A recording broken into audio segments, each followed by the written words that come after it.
그렇다면 그걸 학원이 어떻게 대처할 수 있을까? 숙제 많이 내주고 빡세게 시키자. 네, 두 분 말씀 잘 들었고요. 아무래도 교육의 이상적인 방향은 누구나 다 동의하는 네. 것 같습니다. 우리 아이들이 적절한 시기에 적절한 수준의 교육 내용을 조금 더 많이 받을 수 있도록 하는 것이 모든 교육의 바람인 것 같고요. 오늘 한번 마무리로 한번 하시고 싶으신 말씀 좀 정리해 주시죠. 네. 네, 제가 먼저 할까요? 네네네. 네. 기존 학교 외에 특별한 학생들, 이 특별하다라고 하는 것은 학업 역량이 뛰어나거나 아니면 잠재된 능력이 굉장히 영향이 충분한 학생들에 대해서 별도의 기관을 통해 이 잠재된 능력 끌어올리고 아니면 갈증을 느꼈던 학습에 대한 열망을 조금 더 풀어헤친 다각적으로 판단할 수 있는 외부 교육기관들이 있는 것에 대해서는 감사하다. 이런 기관들이 조금 더 늘었으면 좋겠다. 그러면서 이런 좋은 기관들 혹은 우리 아이를 위해서 동기부여를 시켜줄 수 있는 역량을 끌어올려줄 수 있는 이런 기관들에 참여하기 위한 지금 들어오기 전까지의 경쟁들은 이것은 사실 꼭 영재원뿐만 혹은 영재학교뿐만의 문제는 아니므로 이거는 사회 구조적인 문제에 해당할 수 있으니 이거는 사실 영재원을 위한 공격 같지는 않을 것 같고요.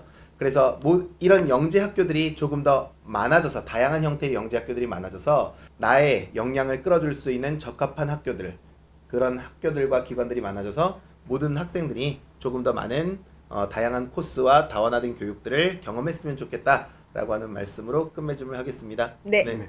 그러니까 저는 이번에 요 에듀설전 준비하면서 좀 많이 고민거리도 생겼고 좀 아직도 정리가 잘 안 되는 부분이 있는데 제일 중요한 건 이건 것 같아요. 그러니까 우리가 이제 하는 업을 떠나서 과연 교육이 어느 방향으로 가고 있느냐 하는 부분은 우리가 계속 얘기했던 것처럼 좀 다양한 일반 학교에서도 다양한 수월성 교육이 이루어지고 학부모님들의 아이들에 대한 니즈가 충족될 수 있는 방향으로 많이 변해가고 있는 것 같아요. 그게 고교 학점제로라는 표현도 이루어지고 있고 다양한 프로젝트 기반의 수업이 이루어지고 있는 어떤 모든 현실은 그런 쪽으로 가고 있는 것 같아요.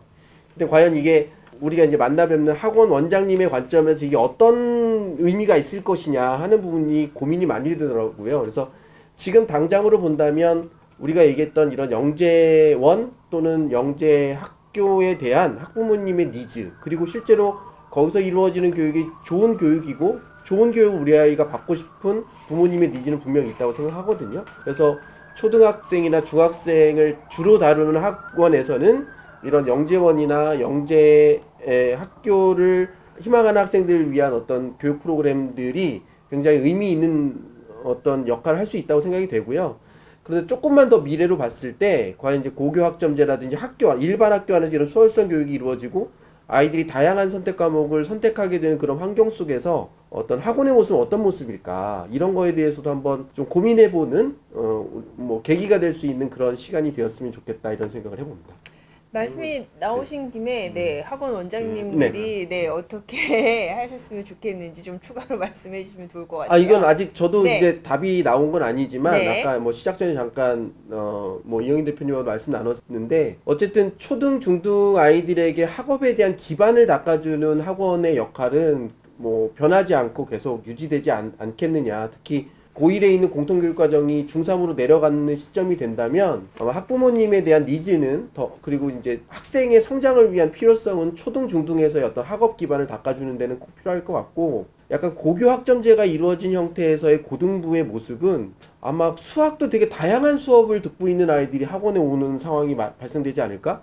과연 그렇다면 그걸 학원이 어떻게 대처할 수 있을까? 또 하나는 이런 학생이 어떤 수업을 듣고 어떤 교육을 그리고 어떤 주제를 연구할 것인가에 대한 어떤 코디네이터의 역할? 이런 것들이 학원에서 좀 필요하지 않을까? 그렇다면 아이들에 대한 어떤 맞춤 형태의 어떤 학원의 형태 혹은 다양한 요구를 수용해주는 학원의 형태 혹은 내 색깔에 맞는 아이만 받는 학원의 형태 이런 몇 가지 방향성이 좀 있어 보이긴 하는데요. 그게 어떤 게 대세가 될지는 뭐 생명체처럼 계속 변화가지 않을까 이런 생각이 해봅니다. 네. 첨언을 좀 드리면 아까 잠깐 말씀드렸듯이 초등학교 어머님들의 3대 관심사 수도권에서 3대 관심사는 그 중에 하나가 영재원입니다. 영재원은 지방에 가도 관심이 있어요. 그러니까 어쨌든 학원은 경쟁을 하는 구도로 갈수록 유리합니다. 그래서 심화학습을 해야 2차 지금 시험에서 통과할 수 있고 사고력 수업을 해야 2차 시험에서 통과할 수 있고 그리고 그것과 관련한 내용들로 면접을 실시하고 있으니 아이들의 심화 능력을 길러주기 위한 몰입 수업 그리고 역량 기반의 수업들을 학원에서 진행을 하시게 되면 훨씬 더 효과가 있지 않을까라는 생각이 들고요.